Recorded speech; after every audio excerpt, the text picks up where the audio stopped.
네, 논준모연구소 김성하 소장입니다.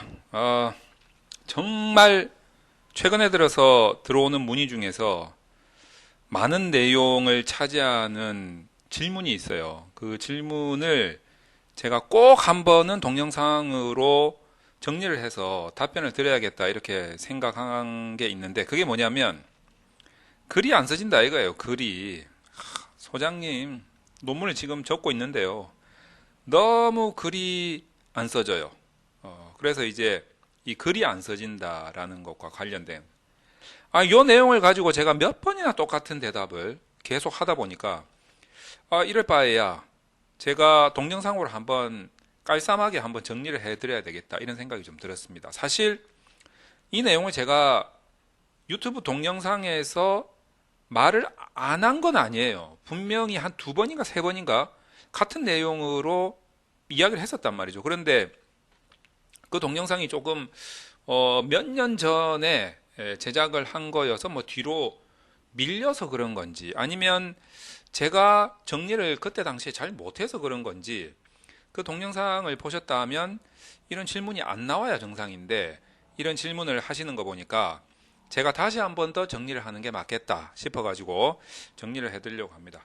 자, 제가 한번 최종적으로 결론을 내자면 글이 안 써진다.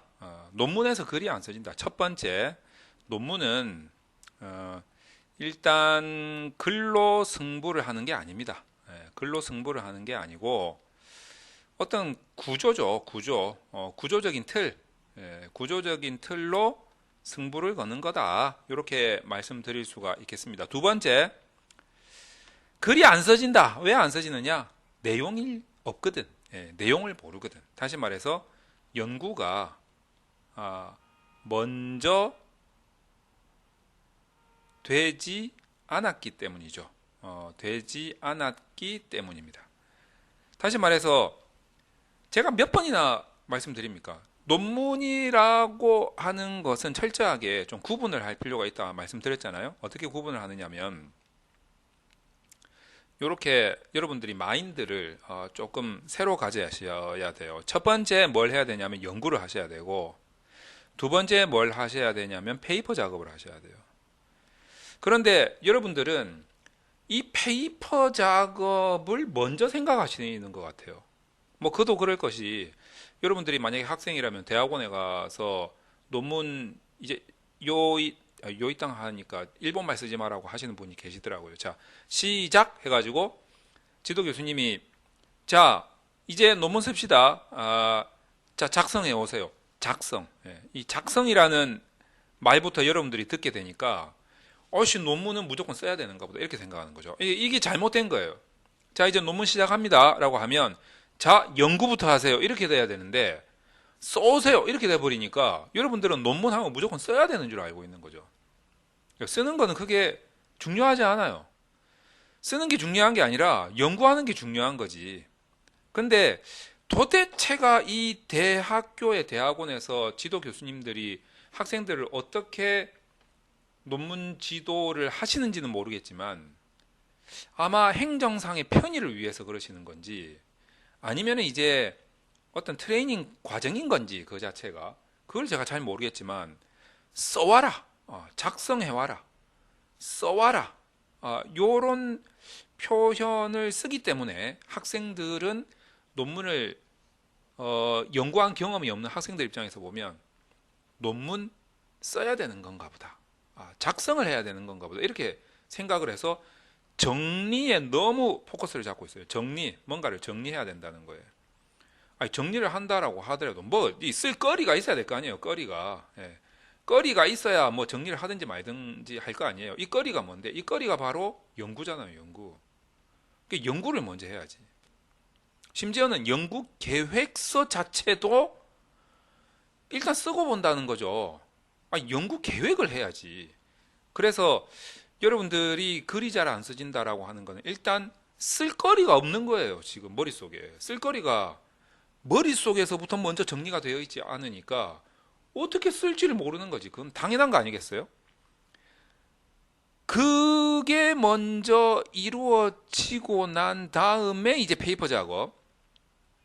페이퍼 작업을 여러분들 제가 좀 이게 생각을 단순하게 가지시라는 거예요. 그러니까 페이퍼 작업은 뭐냐면 그냥 단순하게 두 가지로 딱 생각하시면 될 것 같아요.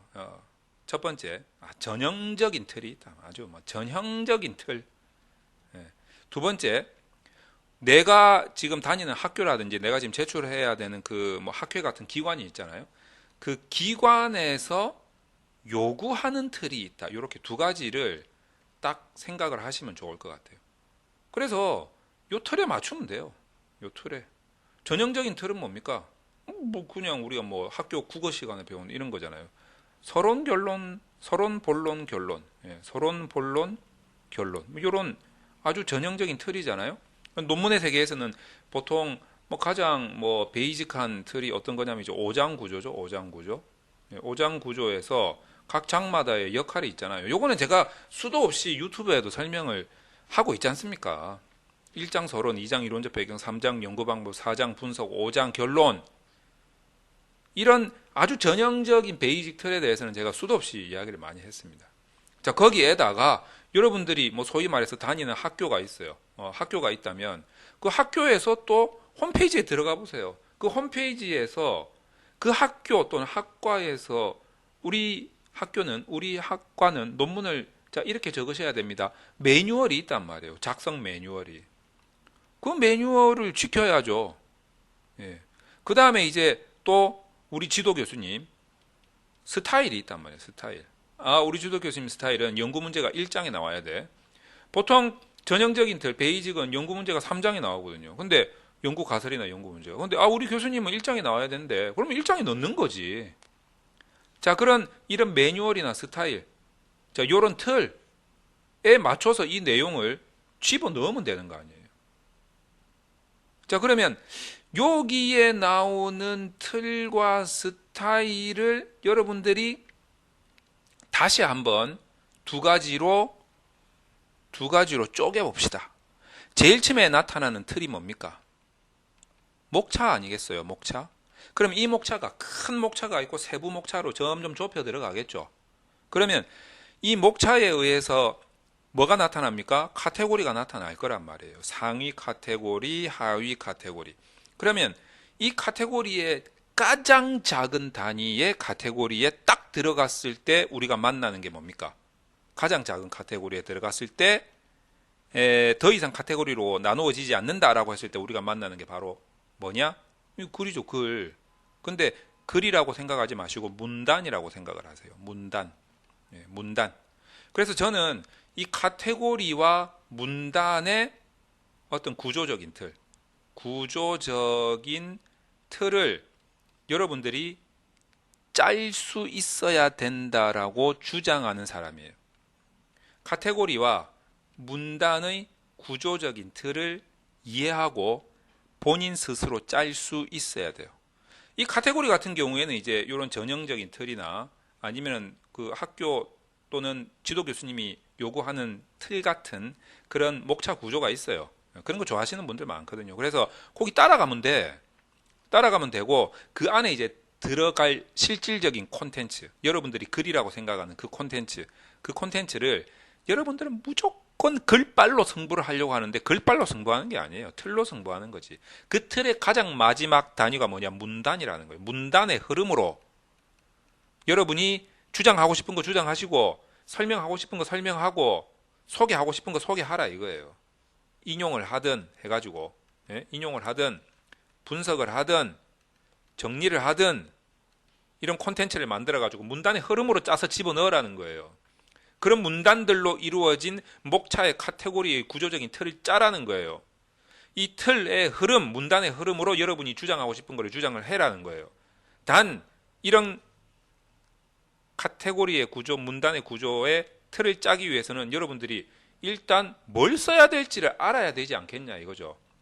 그 뭘 써야 될지를 알아야 되는 그 각종 인용문들, 분석 자료들, 정리한 내용들을 먼저 연구가 돼 있어야 된다는 거죠. 연구가 뭐 되어 있어야 페이퍼 작업을 할 거 아니냐 이거죠. 이것도 지금 안 되어 있는데 무슨 페이퍼 작업을 하면서 글이 안 써진다고? 당연히 안 써지지.